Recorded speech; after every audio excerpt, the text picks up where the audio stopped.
Hi everyone, today we are making kimchi. Here's just a few ingredients and a few pieces of equipment that will get you on your way to making it in no time. Alright, first we are going to make our kimchi paste, starting with some ginger, probably about 3 inches of ginger root. Just thinly slice it.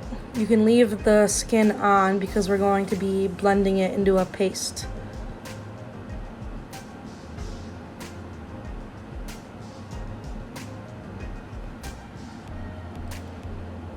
Okay, now add that to a mixing bowl.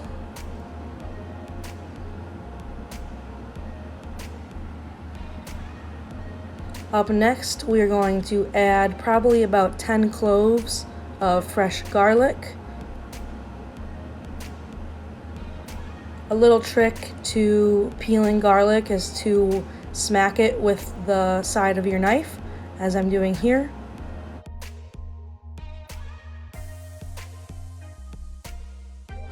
Okay, once all your garlic is smacked, we'll start peeling off the papery husk.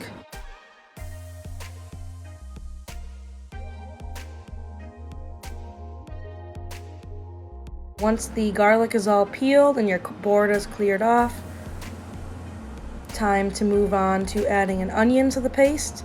The onion is just going to add basically some juiciness to your paste so that the ginger and the garlic isn't so dry when you're trying to blend it.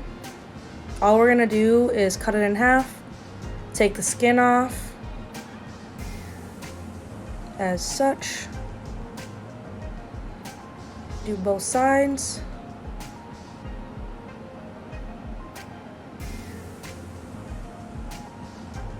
Get rid of the husk. And then we're just going to cut it into large dice and add it to the bowl. We just want it small enough that the food processor will be able to blend it. This is what everything should look like so far.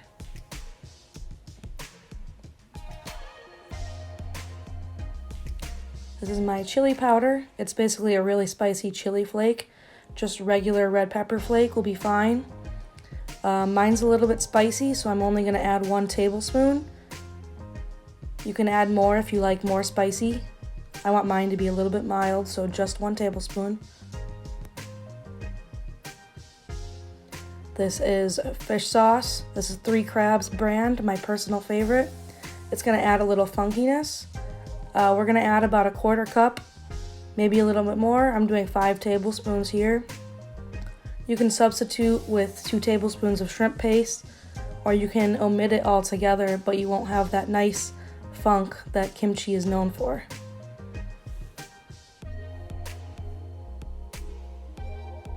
This is gochujang paste. It's a Korean product made out of fermented chilies. What we're going to do is just simply add it into our paste mixture. I'm going to add about 3 tablespoons.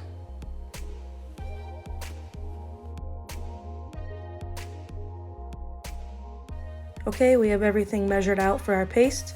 We're going to set that aside and get to working on our vegetable preparation.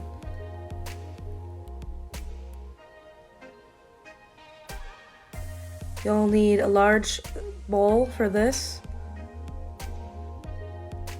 We're going to be chopping up the cabbage, and it does take up quite some space. So lay it on the side. We'll cut the base off as such. Set that off to the side. Make 1 large slice down the center to cut the cabbage in half.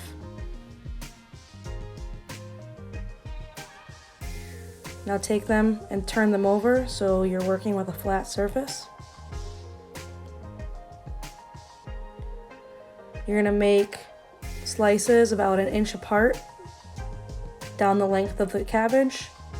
Turn it clockwise and slice into about 1 by 1 inch pieces. You basically want bite-sized little nuggets. Add the cabbage to your bowl.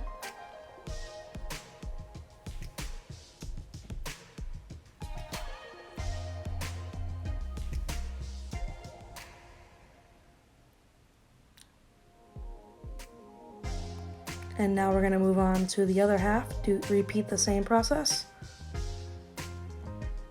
The squares don't have to be perfect. It's gonna end up getting all mixed together anyways, so don't worry about the perfect squares too much.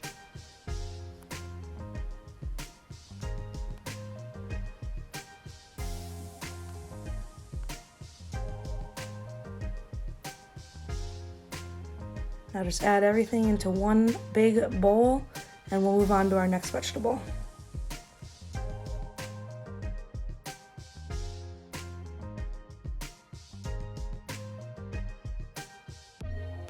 Okay, now our cabbage is added to our bowl.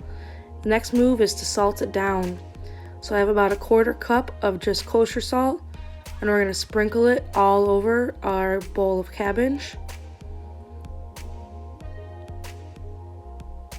This is what's gonna make the cabbage ferment. So first you need the cabbage to leach out its water. The salt will help do that. So take your salt, sprinkle it over the top, and gently massage it in. You're gonna massage it in for about 3 minutes, and that'll start breaking down the walls of the cabbage. Alright, our cabbage is all salted. We'll set it aside for an hour. Up next is our daikon radish. First, we're going to peel it.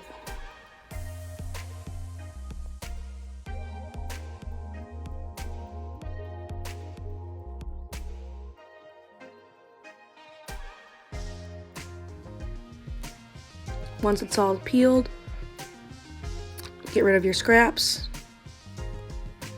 We're gonna go ahead and cut the tips off and get rid of those. Since it's such a long root, I like to cut it in half first to make it a little more manageable. Then we're gonna tip it up and slice it down the middle. So we're gonna end up with some nice half moons. Once again, we're looking for basically bite-sized portions. Now that we have our half moons ready, we'll go ahead and slice them. I'm shooting for about 1/8 of an inch thick.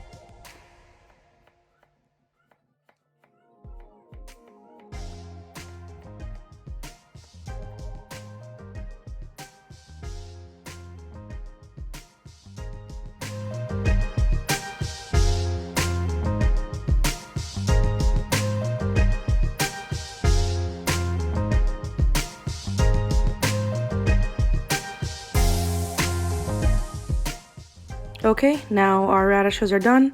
We'll add them to a bowl and start working on our scallions.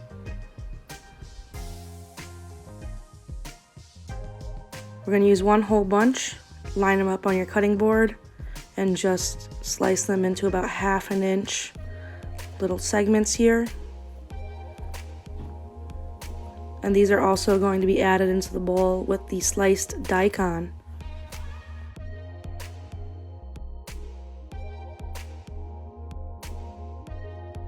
Alright, once your scallion is added to your bowl of daikon, this is what you should have so far. You should have your paste ingredients, your daikon and scallion mixture, and then your cabbage that's just been sitting in salt. Now that we have all of our preparation ready, we're going to go ahead and blend the paste mixture. So just take everything, the gochujang, the fish sauce, the ginger and the garlic and the onion, go ahead and dump it in a food processor, and what we're going to do is just blend it until it's a smooth paste.